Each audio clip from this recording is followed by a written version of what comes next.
తో పాటు ఇంకోటేంటంటే టీడీపీ తెలుగుదేశం విజయ్ కిరణ్ గారు కూడా జాయిన్ అయ్యారు. ముందర ఒకసారి వారి దగ్గరికి వెళ్దాం, మళ్ళీ మీ దగ్గరికి వస్తాను. విజయ్ కిరణ్ గారు, సో ముందరగా జనసేనకి హ్యాపీ బర్త్డే చెప్పుకుంటూ స్టార్ట్ చేశామండి. మీరు కొద్దిగా ఆలస్యం అయ్యారు. రాష్ట్రంలో ప్రత్యామ్నాయ రాజకీయాలకి, అలాగే 88% తాడిత పీడిత విస్మృత విసర్జిత సామాజిక వర్గాలకి ప్రతినిధిగా పవన్ కళ్యాణ్ జనసేనని స్థాపించారు. రాజ్యాధికారం కేవలం 12% ఉన్న కొన్ని కులాల చేతిలోనే ఉండటం, కొన్ని వర్గాల చేతిలో ఉండటాన్ని సవాల్ చేస్తూ ఆయన ఈ పార్టీ స్థాపన చేయటం, మొత్తం మిగిలిన శ్రామిక వర్గం అలాగే పీడిత వర్గాలు అన్నీ కూడా ఆయన వెంబడ నడిచినాయి. ఈరోజు ముందుగా పుట్టినరోజు శుభాకాంక్షలు చెప్పుకుంటూ స్టార్ట్ చేశాం. తెలుగుదేశం ఎలా చూస్తుంది జనసేన గ్రోత్ని? 2029కి మీకు ఛాలెంజ్ విసరబోతోందా జనసేన? విజయ్ కిరణ్ గారు. ఈరోజు పార్టీ ఆవిర్భావ దినోత్సవం జరుపుకుంటున్నటువంటి జనసేన పార్టీకి, ఆ నాయకులకి, జనసేన కార్యకర్తలకి మొత్తానికి కూడా హృదయపూర్వకమైనటువంటి శుభాకాంక్షలు తెలియజేస్తూ ఈరోజు జరిగే కార్యక్రమం ఘన విజయంగా ఉండాలని అందరూ ఈ ఈ ఈ ఆవిర్భావ దినోత్సవ కార్యక్రమంతోనే ప్రజలు ఏ విధంగా పవన్ కళ్యాణ్ వెంట ఉన్నారు అనేటువంటి దాన్ని మరొకసారి అందరం కూడా గుర్తు చేసుకునే విధంగా ఈ కార్యక్రమం జరగాలని కోరుకుంటూ, ఖచ్చితంగా అండి ఇప్పుడు నేను విన్నంత వరకు మస్తానరావు గారు ఆల్మోస్ట్ అన్ని విషయాలు చెప్పారు. నాకు సంబంధించి నిజంగా రాజకీయ పార్టీ ఎవరైనా పెట్టినాక ఒక మంచి అవకాశం ఉన్నప్పుడు 2014 ఎన్నికలప్పుడు ఆయన సీట్లు కూడా అడగవచ్చు, లేదు ఆయన కూడా రాజ్యసభ లేదు ఏది అంటే ఆయన అడిగితే కాదనేటువంటి పరిస్థితి లేదు, ఆయన అడిగితే ఏదైనా ఇచ్చేటువంటి పరిస్థితి ఉన్నప్పటికి కూడా ఎమ్మెల్యే టికెట్ కానీ లేదు ఇంకొకటి కానీ ఇంకొకటి అడగకుండా చిత్తశుద్ధితో కేవలం కూటమి యొక్క విజయం కోసం మాత్రమే కష్టపడి నిస్వార్థంగా, అంటే రాజకీయాల్లో మనం ఎప్పుడూ చూడండి, చాలామంది పొత్తులు పెట్టుకుంటాం, లేదు రాజకీయాల్లో కలిసి ఉండటం, ఇవన్నీ చాలా చూస్తుంటాం. కానీ నాకు ఇన్ని సీట్లు కావాలా, అన్ని సీట్లు కావాలా, ఇవ్వకపోతే నేను వెళ్ళిపోతానని అలగటం, ఇటువంటి కార్యక్రమాలు చాలా ఉంటాయి. కానీ అటువంటిది ఏమీ చూడకుండా 2014 ఎన్నికల్లో ఖచ్చితంగా కూటమి మాత్రమే గెలవాలి అనేటువంటి దానిలో ఆయన చూపించినటువంటి చొరవ, ఆయన చేసినటువంటి దాని ఒక రకంగా చెప్పాలంటే త్యాగమే అని కూడా అనొచ్చు. కానీ అటువంటి నాయకుడు మీరు అన్నట్టు నిజంగా ఇవాళ ఉన్న సమకాలీన రాజకీయాల్లో ఈ విధమైనటువంటి నిస్వార్థపూరితమైనటువంటి రాజకీయ నాయకుడిగా ఉండేటువంటి అవకాశం మనం వెతికినాక దొరకరు, కనపడరు ఎక్కడా కూడా, దేశవ్యాప్తంగా లేదు ప్రపంచంలో. ఎవడైనా ఏందని రాజకీయంగా అల్టిమేట్గా రాజకీయ అధికారం కావాలని కోరుకుంటాడు. నువ్వు 1000 కోట్లు సంపాదించు, 10,000 కోట్లు సంపాదించు, అల్టిమేట్ కోరుకునేది అంటే రాజకీయ అధికారం.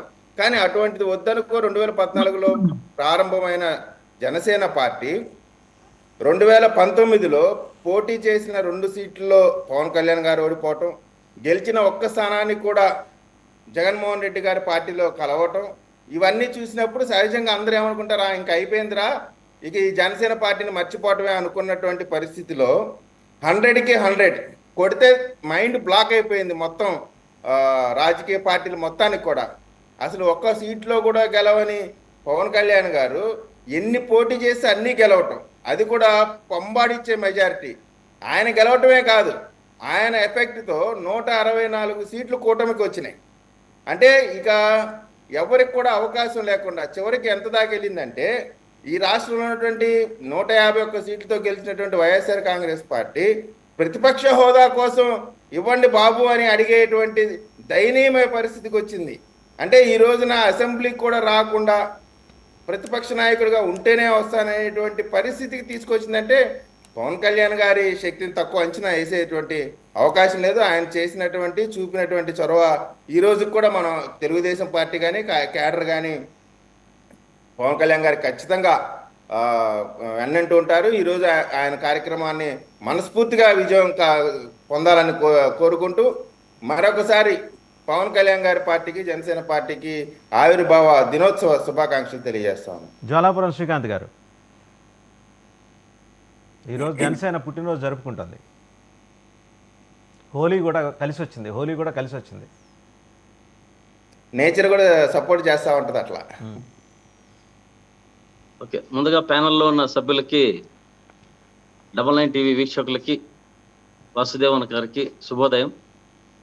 ముఖ్యంగా జనసేన ఆవిర్భావ దినోత్సవం అందరికీ కూడా, జన సైనికులకి, పవన్ కళ్యాణ్ గారికి శుభాకాంక్షలు తెలుపుతూ వంశపారంపర రాజకీయం వదిలిపెట్టి కార్యకర్తలను చూసుకోమని చెప్పి ఓసారి ఈ సందర్భంగా పవన్ కళ్యాణ్ గారికి సూచన గాని సలహా గాని లేదంటే కార్యకర్తల తరపున నేను చెప్పినట్టు గాని అనుకున్నా ఏదనుకున్నా పర్వాలే, కుటుంబ పాలన వదిలిపెట్టి వారు చెప్పినట్టు పక్కన పెట్టి కార్యకర్తలను డ్రైవర్ల నుంచి కానీ ఆయన చెప్పాడు రాజకీయంలో ఎక్కడి నుంచి అయినా పైకి రావచ్చు నాయకుడు అనేవాడు, వారందరికీ ప్రోత్సాహం ఇవ్వాలని మనస్ఫూర్తిగా కోరుకుంటున్నాను. రైట్. అదే విధంగా వసుదేవన్ గారు, మనం ముఖ్యంగా మనం మాట్లాడుకుంటే మనలోని అంశాలు మీరు ఇంకా అడగకపోయినా కూడా ఇంకా నెక్స్ట్ నేను కొంచెం ఇంకొక వేరే దేవాలయానికి వెళ్ళాలి. నా యొక్క దీన్ని కాశిరెడ్డి నాయన ఆశ్రమం గురించి మీరు ప్రధానంగా మనకు ఈరోజు కొంచెం మాట్లాడుకుంటున్నాం. దాని గురించి నాకు ఒక 10 నిమిషాలు కేటాయిస్తే నేను మాట్లాడి వేరే కొంచెం మీరు ప్రోగ్రామ్ మాట్లాడే లోపలే లోకేష్ గారు ఇంటర్వ్యూని అయ్యారు. ఆయనే తన సొంత నిధులతో మొత్తం పునర్నిర్మాణం చేస్తానని హామీ ఇచ్చారు. ఆయన క్షమాపణ కూడా చెప్పారు. ఇంకా మీరు తెలుగుదేశాన్ని తప్పట్టడానికి ఏం అవకాశం లేదు. Construction కూడా ఎందుకు start అయిందండి. అంటే అట్లా కాదు వసుదేవన్ గారు, తప్పు పట్టడానికంటే ఇప్పుడు రాష్ట్రంలో తప్పులు చేయడం క్షమాపణలు చెప్పడం ఆనవాయితీగా మారిపోయింది. కానీ ఈ రోజు మరి భిన్నంగా, అంటే ఏదైతే ఫారెస్ట్ డిపార్ట్మెంట్ పవన్ కళ్యాణ్ గారి చేతిలో ఉందో దానికి ఆయన చెప్పకుండా వారు ఏదో ఈ కార్యక్రమంలో బర్త్డే హ్యాపీ బర్త్డే మన జనసేన అని పుట్టినరోజు సందర్భంగా వారి యొక్క బిజీగా ఉంటూ